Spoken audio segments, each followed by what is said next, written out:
পৃথিবীতে এমন একটা যুদ্ধবিমান আছে যার নাম B-2 স্পিরিট বোম্বার প্লেন, যেটা বর্তমান পৃথিবীর সবথেকে ভয়ানক, রহস্যময় এবং অদৃশ্য ভূতুরে যুদ্ধবিমান। এই বিমান পুরো একটা ফুটবল মাঠের সমান হলেও পৃথিবীর কোনো রাডারই একে শনাক্ত করতে পারে না। পুরো পৃথিবীর সব রাডারের চোখে এটা যেন ছোট্ট এক মাকড়সা। হ্যাঁ, শত্রুর চোখে সে একদম অদৃশ্য। এর ডিজাইন এমন এক অভিনব পদ্ধতিতে করা হয়েছে যা রাডারের চোখ ফাঁকি দিয়ে এটা বিদ্যুৎ গতিতে ছুটে চলে। $2 বিলিয়ন ব্যয়ে তৈরি করা এটাই বিশ্বের সবথেকে ব্যয়বহুল যুদ্ধবিমান। শুধু এতটুকুই না, এটা রাডারের সাধারণ আগ্নেয়াস্ত্রের পাশাপাশি এমন সব মিসাইল থেকে বাঁচতে পারে যেগুলো তার ইঞ্জিন থেকে বের হওয়া তাপ শনাক্ত করে আঘাত করতে পারে। ভাবুন, এই বোম্বার প্লেন চাইলে পুরো বিশ্বের মানচিত্র একাই পরিবর্তন করে দিতে পারে। কি আছে এই যুদ্ধবিমানে যেটা আমেরিকা পৃথিবীর আর কোনো দেশের সাথে ভাগ করতে চায় না? কেন আমেরিকা তার সব অস্ত্র অন্য দেশে বিক্রি করলেও পুরো পৃথিবীতে রাজ করার এই মেইন হাতিয়ার অন্য দেশের কাছে বিক্রি করে না? কিভাবেই বা এই বোম্বার প্লেন একসাথে পুরো পৃথিবীতে বোমা ফেলতে পারে, কিন্তু তারপরেও কেন পুরো পৃথিবীর সব রাডার মিলেও এই প্লেনকে শনাক্ত করতে পারে না? তো চলুন জেনে নেওয়া যাক আমাকে রাজার সিংহাসনে বসানো এই প্লেনের আদ্যোপান্ত। 1960 সালে মে মাসে পাকিস্তানের পেশোয়ার এয়ারবেস থেকে উড়ে যায় আমেরিকার গোপন যুদ্ধবিমান লকহিড U-2 স্পাই প্লেন। এটা ছিল এক অত্যন্ত গোপন এবং ঝুঁকিপূর্ণ মিশন, যার লক্ষ্য ছিল সোভিয়েত ইউনিয়নের গুপ্তচর বৃত্তি করা। শীতল যুদ্ধের উত্তেজনা যখন তুঙ্গে, আর আমেরিকার গর্ব ছিল এই U-2 প্লেন, যেটা 80,000 ফুট উচ্চতা দিয়ে উঠতে পারে, যেখানে কোনো শত্রু মিসাইল তাকে আঘাত করতে পারে না। তাদের ধারণা ছিল এত উঁচুতে কোনো অস্ত্র তাকে ধ্বংস করতে পারবে না, কিন্তু বাস্তবতা ছিল ভিন্ন। সোভিয়েত ইউনিয়নের শক্তিশালী রাডার দ্রুত এই প্লেনের অবস্থান শনাক্ত করে ফেলে। সঙ্গে সঙ্গে তারা ফাইটার জেট এবং মিসাইল ছুড়ে আক্রমণ চালায়, কিন্তু এত উঁচুতে আক্রমণ করা ছিল বেশ কঠিন। অবশেষে সোভিয়েতদের S-75 ডিভিনা মিসাইল লক্ষ্য করে ফায়ার করে, যেটা এমন উচ্চতায় গিয়ে প্লেনকে একেবারে নিখুঁতভাবে আঘাত করে। প্লেনটা বিধ্বংস হয়ে সোভিয়েতদের এলাকায় আছড়ে পড়ে। শুরুতে আমেরিকা দাবি করে এটা নাসার আবহাওয়া গবেষণার একটা বিমান, কিন্তু সোভিয়েতরা পাইলট এবং বিমানটার গোপন সরঞ্জাম উদ্ধার করে বিশ্ববাসীর সামনে আনে। এতে আমেরিকার গোয়েন্দা গোপনীয়তা ফাঁস হয়ে যায় এবং বিশ্বমঞ্চে তাদেরকে এক বড় ধরনের অপমানের শিকার হতে হয়। এই ঘটনায় বদলে দেয় শীতল যুদ্ধের গেম প্ল্যান। রাশিয়া নিজেদের বিমান প্রতিরক্ষা ব্যবস্থা আরও শক্তিশালী করে, আর আমেরিকা নতুন প্রযুক্তির বিমান তৈরি করার পথে এগিয়ে যায়, যে বিমান আর কখনোই রাডারে ধরা পড়বে না। শীতল যুদ্ধের সেই টানাপড়নের সময় আমেরিকা বুঝতে পারে তাদের দরকার এমন এক যুদ্ধবিমান যা শত্রুর রাডারে কখনো ধরা পড়বে না, দ্রুত তাদের এলাকায় ঢুকে বোমা ফেলবে এবং অক্ষত অবস্থায় আবার ফিরে আসবে।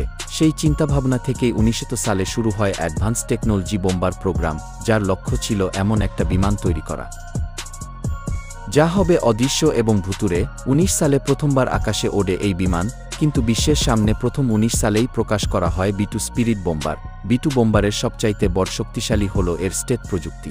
এর ডিজাইন এমন এক অভিনব পদ্ধতিতে করা হয়েছে যার কারণে রাডারের তরঙ্গ বিমানটার উপরে পড়লেও আর ফিরে আসে না, বরং সেগুলো অন্যদিকে ছিটকে যায়। ফলে রাডার বিভ্রান্ত হয় এবং বিমানের অবস্থান সঠিকভাবে শনাক্ত করতে পারে না। এই বিমানে ফিউজলেস বা টেলফিন নেই, আছে শুধুমাত্র বিশাল ডানা।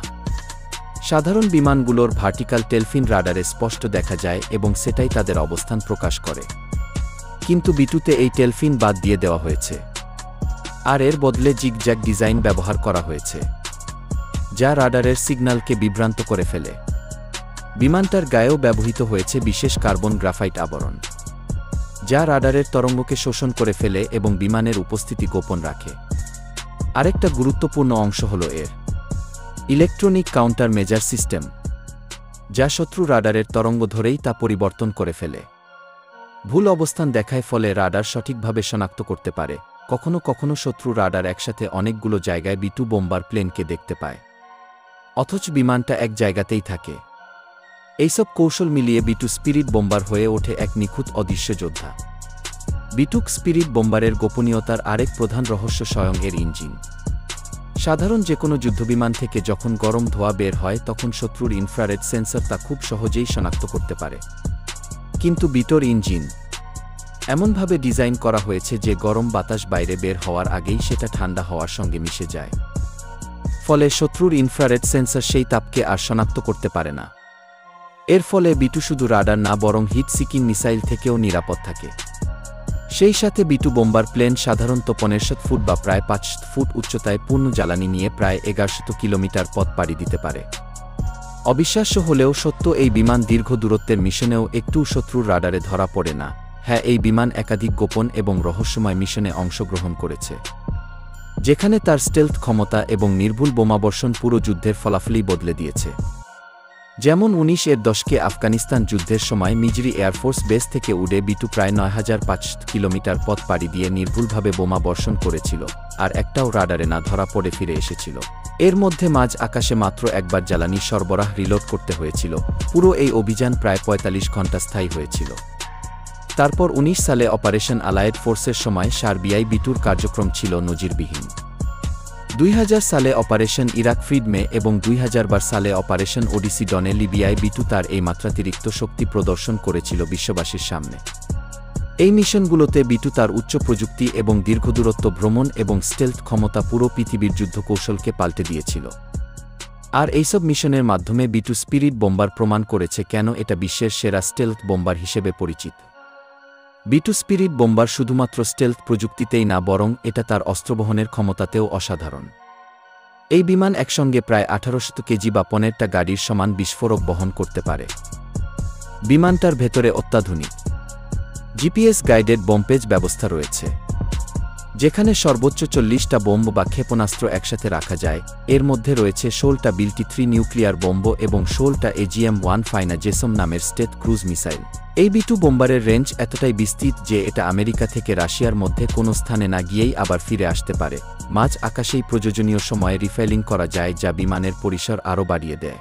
এই অস্ত্রবহন ক্ষমতা এবং স্টেথ প্রযুক্তির সমন্বয় একসাথে বিটু স্পিরিট বোম্বারকে পৃথিবীর সবথেকে শক্তিশালী এবং ভয়ঙ্কর যুদ্ধবিমানগুলোর একটা করে তুলেছে। বিটু স্পিরিট বোম্বার শুধুমাত্র প্রযুক্তিগত দিক দিয়েই না, রক্ষণাবেক্ষণ এবং পরিচালনাতেও অত্যন্ত জটিল এবং ব্যয়বহুল। এই বিমান প্রতি ঘন্টায় প্রায় $৫.৫ লাখ জ্বালানি খরচ করে, যা একটা সাধারণ বাণিজ্যিক জেটের তুলনায় বহুগুণ বেশি। এই কারণেই বিটু বোম্বার প্লেন পরিচালনা করাও একটা বিরাট খরচের ব্যাপার। এমনকি মিশন শেষে বিমানটাকে পুরোপুরি পরিষ্কার করতে হয় যেন এর বিশেষ গোপন স্টেলথ কোটিং অক্ষুণ্ণ থাকে। বিমানটার শরীরের প্রতিটা অংশ সাবধানে পরীক্ষা করা হয়, যাতে কোনো জায়গায় ক্ষত বা ডেন্ট না থেকে যায়, কারণ এক টুকরো ক্ষত বা ডেন্ট হলেও বিমানটা সহজেই রাডারে ধরা পড়তে পারে। এই রক্ষণাবেক্ষণ প্রক্রিয়া এক ধরনের শিল্পকলার মতো, যেখানে প্রতিটা অংশ নিখুঁতভাবে রক্ষা করা হয়। এ কারণেই আজ পর্যন্ত মাত্র ২১টা বিটু স্পিরিট বোম্বার প্লেন তৈরি করা হয়েছে এবং সেই সবগুলো আমেরিকার হাতেই আছে। তাদের এই বিমানের প্রযুক্তি বিক্রি বা ভাগাভাগি করার কোনো পরিকল্পনা তাদের